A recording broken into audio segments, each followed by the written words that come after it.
सारा समय आपको समाज का खर्च नहीं करना है, एक दिन में आपको काफी दान करने हैं। तो मैं आपसे निवेदन करता हूँ, खड़े होकर के रोड पे खड़े होकर के सुनना समझना थोड़ा कठिन होता है कमरे में बैठ करके बात करने से।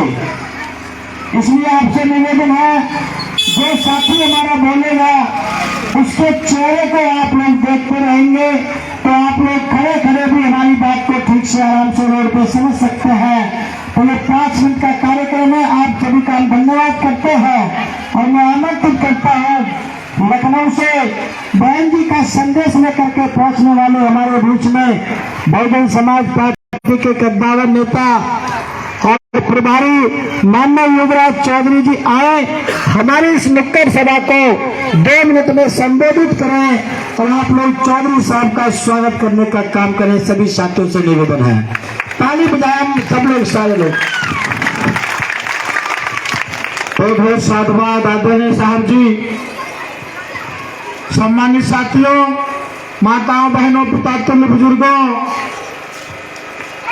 मैं अपनी बात को शुरू करने से पहले पूरी दुनिया को जीवन जीने का सबसे अच्छा रास्ता बताने वाले करुणा के सागर तथागत बुद्ध, हमारे भारत को दुनिया का सबसे बेहतरीन संविधान देने वाले परम पूज्य बोध सत्य रत्न बाबा साहब डॉक्टर भीमराव अम्बेडकर साहब के साथ साथ बहुजन समाज में जन्मे सभी संतों गुरुओं महापुरुषों को श्रद्धा के सुमन अर्पित करते हुए हम सबको राजनीति का पाठ पढ़ाने वाले दबे कुचले समाज के मसीहा माननीय श्री कांसी राम साहब के चरणों में श्रद्धा के सुमन अर्पित करता हूँ।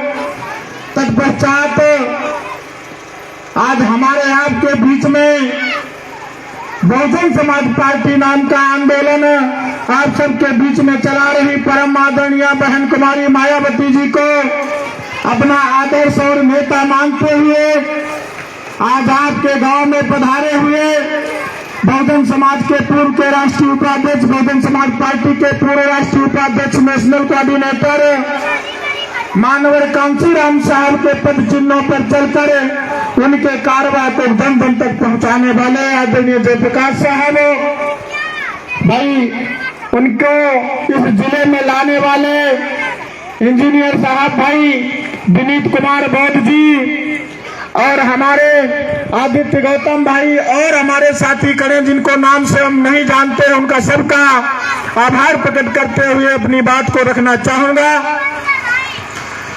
माननीय बहन जी ने जो संदेश भेजा है उसको साहब बताने का काम करेंगे। 2 छोटी छोटी बातें हम आप सबके बीच में रखेंगे, उसके बाद हम दूसरे किसी गांव में जाएंगे। सम्मानित साथियों, मैं आप सबको कहना चाहूंगा कि ये जो कुदरत होती है, सृष्टि होती है, ये समय समय पर समय को देखते हुए, उस काल की परिस्थिति को देखते हुए समाज के बीच में महापुरुषों को भेजने का काम करती है।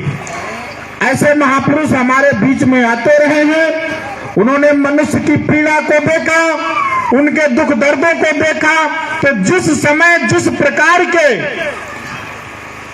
सुधार की जरूरत थी वैसा रास्ता हमारे महापुरुषों ने बताने का काम किया है। समाज को लगातार बराबर समझाते आते रहे हैं, लेकिन विडंबना यह है कि हम लोगों ने उनकी पूरी की पूरी बात कभी मानने का काम नहीं किया है, जिसकी वजह रही है कि आज भी हम लोग कमजोर के कमजोर, दबे के दबे, कुचले के कुचले बने हुए हैं।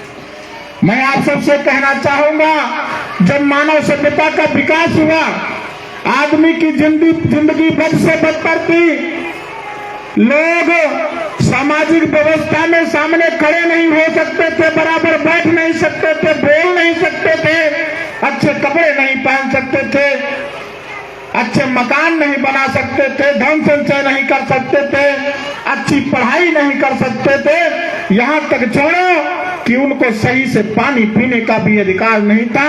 तालाब पोखरों का पानी पिया करते थे, जिसकी लड़ाई आप लोग सभी लोग पढ़ते रहते हैं, बच्चे हमारे पढ़ते रहते हैं। बाबा साहब ने लड़ने का काम किया, जब उन्होंने पानी की लड़ाई लड़ी तब जाके हमको पानी नसीब हुआ। ऐसी हालत बनी हुई थी। इसको सुधारने के लिए बुद्ध अपने समय में प्रयास करते रहे, आप सबके बीच में आते रहे, लेकिन किसी ने बुद्ध की बात नहीं मानी। उसके बाद बाबा साहब आप सबके बीच में पहुंचे और संघर्ष करते रहे, लेकिन जब तक बाबा साहब हमारे आपके बीच में रहे, हमारे आपके पुरखों ने बाबा साहब की उतनी बात नहीं मानी जितनी माननी चाहिए थी। अगर उतनी बात बाबा साहब की मानी होती तो बाबा साहब कब का हम लोगों का उद्धार करके चले गए होते, राजा बना करके चले गए होते। बहुत काम उन्होंने किया, जिसकी वजह से हम आज सुख चैन की जिंदगी जी पा रहे हैं। उसी कारमा को आगे बढ़ाने के लिए हमारे बीच में मान्यवर श्री कांसी राम साहब आए और उन्होंने देखा कि ये जो बाबा साहब ने आंदोलन शुरू किया था, ये तो जहां पे रुक गया वहीं पे खड़ा रह गया है, इसको आगे कौन बढ़ा रहा है। देखा तो कोई नहीं मिला, तो उन्होंने संकल्प लिया कि अब इस कारमा को आगे हम बढ़ाने का काम करेंगे। मान्यवर साहब ने टूटी चप्पल पहन करके, भूखे रह करके, फटे पुराने कपड़े पहन करके, साइकिल चला चला करके समाज के बीच में जाकर समाज के बुद्धिजीवी लोगों को, पढ़े लिखे लोगों को पकड़ करके उनको समझा करके उनको मूवमेंट समझाने का काम किया, उनको बताने का काम किया कि आपका भला कहां हो सकता है, कैसे हो सकता है, जगाने का काम किया। और इतना संघर्ष किया कि आप सबको उन्होंने राजा बनाने का काम किया। परम आदरणीय बहन कुमारी मायावती जी 4 बार इस सबसे बड़े प्रदेश की मुख्यमंत्री बनी। ऐसे समाज से ताल्लुक रखती थी जिस समाज को लोग देखना नहीं पसंद करते थे, बराबर बैठना नहीं पसंद करते थे, वो गद्दी पे बैठी, राजगद्दी पे बैठी, उन्होंने शासन चलाने का काम किया और दुनिया के सबसे बेहतरीन शासनकर्ताओं में से एक अपना नाम शामिल कराने का काम किया। ऐसे कारमा ये बहन जी आज हमारे आपके बीच में चला रही हैं, महापुरुषों के आंदोलन को गतिमान कर रही हैं।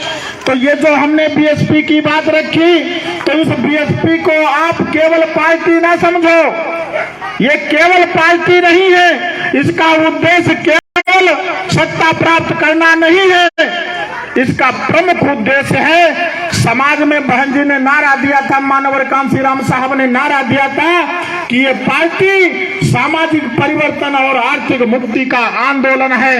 इस पार्टी के थ्रू, इस पार्टी के तहत हम समाज में परिवर्तन लाने का काम करेंगे। ये जो गरीबी है, अमीरी है, इसको खत्म करके बराबर की व्यवस्था को लागू करेंगे। ये जो समाज में छुआछूत है, जाति पाति है, ऊंच नीच है, भेदभाव है, इसको खत्म करके कोई छोटा नहीं, कोई बड़ा नहीं, सबको बराबर करके समता मूलक समाज की स्थापना करने का काम करेंगे। ऐसा संकल्प लेके बहन जी ने अपना घर परिवार छोड़ दिया, शादी नहीं करी और समाज के लिए अपना जीवन पूरा का पूरा जीवन कुर्बान कर दिया। आज हम लोग देखते हैं कि अगर थोड़ी सी तालीम, थोड़ी सी गलती हमसे आपसे हो जाए तो हमारी बहन बेटी 10-12 साल की उम्र में उसकी शादी करने का मन कहता रहता कि इसकी शादी करो, मन छुड़ाओ इससे। लेकिन वहीं बहन जी को देखो, उन्होंने अपना पूरा का पूरा जीवन समाज के लिए न्यौछावर करने का काम किया। ऐसी महानायिका, ऐसी नेता आज हमारे आपके बीच में है। तो जो गलती हमने पहले करी, हमारे बीच से बुद्ध चले गए, तो आज हम उनकी पूजा करते हैं, बुद्ध विहार बनाते हैं, उनकी अर्चना करते हैं। बाबा साहब चले गए, जब तक थे तब तक हम नहीं कर पाए। आज हम बाबा साहब की जगह जगह चक्की चौराहे पे स्टेच्यू लगाते हैं, घर में फोटो लगाते हैं, उनकी पूजा करते हैं। मान्यवर साहब हमारे बीच से चले गए, उनकी हम लोग पूजा करते हैं, नाम की दुहाई देते रहते हैं। उसी कड़ी में, उसी श्रेणी में अगर हमारे आपके बीच में कोई नेता है तो परम आदरणीय